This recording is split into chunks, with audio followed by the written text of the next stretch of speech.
Chapter 1. I remember the whole beginning as a succession of flights and drops, a little seesaw of the right throbs and the wrong.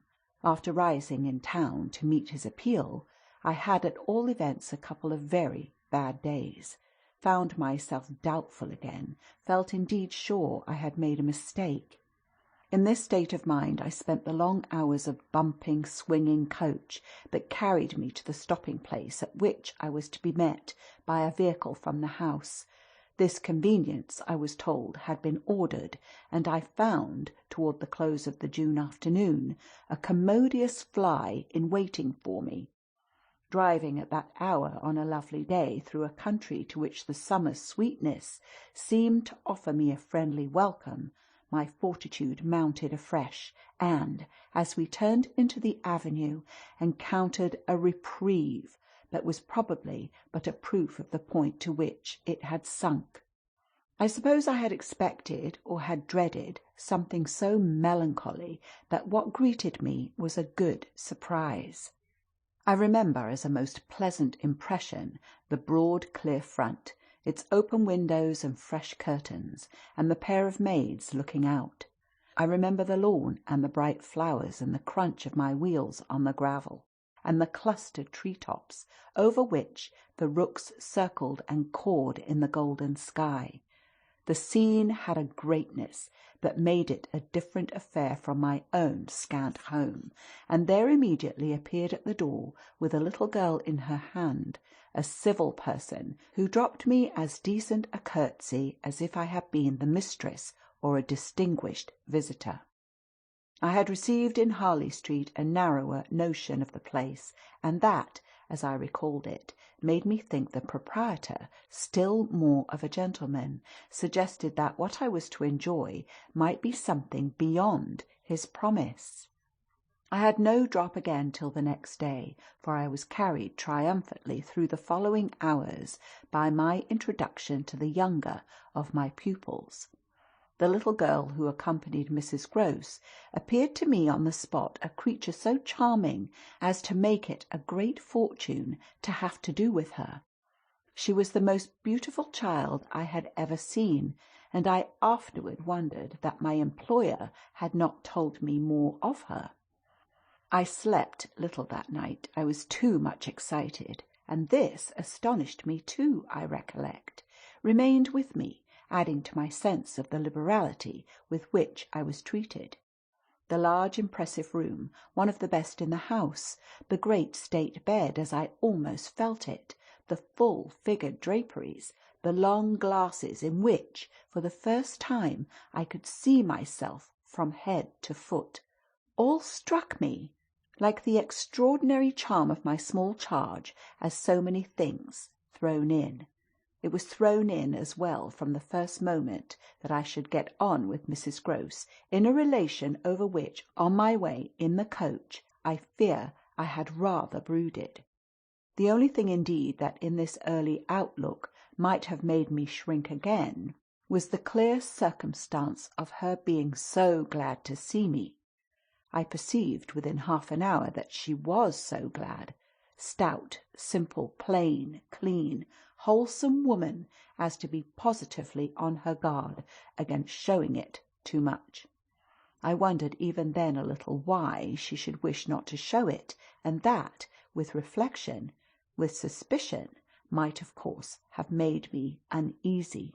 But it was a comfort that there could be no uneasiness in a connection with anything so beatific as the radiant image of my little girl, the vision of whose angelic beauty had probably more than anything else to do with the restlessness that, before morning, made me several times rise and wander about my room to take in the whole picture and prospect, to watch, from my open window, the faint summer dawn, to look at such portions of the rest of the house as I could catch, and to listen while in the fading dusk the first birds began to twitter for the possible recurrence of a sound or two, less natural and not without, but within, that I had fancied I heard.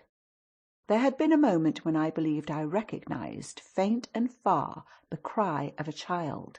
There had been another, when I found myself just consciously starting, as at the passage, before my door, of a light footstep. But these fancies were not marked enough not to be thrown off, and it is only in the light, or the gloom, I should rather say, of other and subsequent matters that they now come back to me. To watch, teach, form little Flora would too evidently be the making of a happy and useful life. It had been agreed between us downstairs that after this first occasion I should have her as a matter of course at night, her small white bed being already arranged to that end in my room. What I had undertaken was the whole care of her, and she had remained, just this last time, with Mrs. Grose only as an effect of our consideration for my inevitable strangeness and her natural timidity. In spite of this timidity, which the child herself, in the oddest way in the world, had been perfectly frank and brave about allowing it, without a sign of uncomfortable consciousness, with the deep, sweet serenity indeed of one of Raphael's holy infants, to be discussed, to be imputed to her, and to determine us, I feel quite sure she would presently like me. It was part of what I already liked Mrs. Grose herself for, the pleasure I could see her feel in my admiration and wonder as I sat at supper with 4 tall candles, and with my pupil in a high chair and a bib, brightly facing me, between them over bread and milk. There were naturally things in Flora's presence could pass between us only as prodigious and gratified looks, obscure and roundabout allusions. And the little boy, does he look like her? Is he too so very remarkable? One wouldn't flatter a child. Oh, miss, most remarkable, if you think well of this one. And she stood there with a plate in her hand, beaming at our companion, who looked from one of us to the other with placid, heavenly eyes that contained nothing to check us. Yes, if I do, you will be carried away by the little gentleman. Well, that I think is what I came for, to be carried away. I'm afraid, however, I remember feeling the impulse to add, I'm rather easily carried away. I was carried away in London. I can still see Mrs. Grose's broad face as she took this in. In Harley Street? In Harley Street. Well, miss, you're not the first, and you won't be the last. Oh, I've no pretension, I could laugh, to being the only one. My other pupil, at any rate, as I understand, comes back tomorrow. Not tomorrow, Friday, miss. He arrives, as you did, by the coach, under care of the guard, and is to be met by the same carriage. I forthwith expressed that the proper as well as the pleasant and friendly thing would be, therefore, that on the arrival of the public conveyance I should be in waiting for him with his little sister, an idea in which Mrs. Grose concurred so heartily that I somehow took her manner as a kind of comforting pledge, never falsified, thank heaven, that we should on every question be quite at one. Oh, she was glad I was there. What I felt the next day was, I suppose, nothing that could be fairly called a reaction from the cheer of my arrival. It was probably at the most only a slight oppression produced by a fuller measure of the scale, as I walked round them, gazed up at them, took them in, of my new circumstances.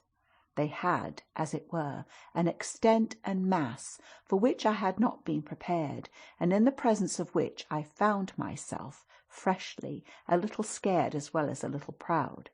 Lessons in this agitation certainly suffered some delay.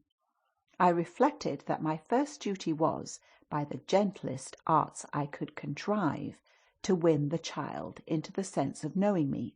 I spent the day with her out of doors. I arranged with her, to her great satisfaction, that it should be she only, who might show me the place. She showed it step by step and room by room and secret by secret, with droll, delightful, childish talk about it, and with the result, in half an hour, of our becoming immense friends.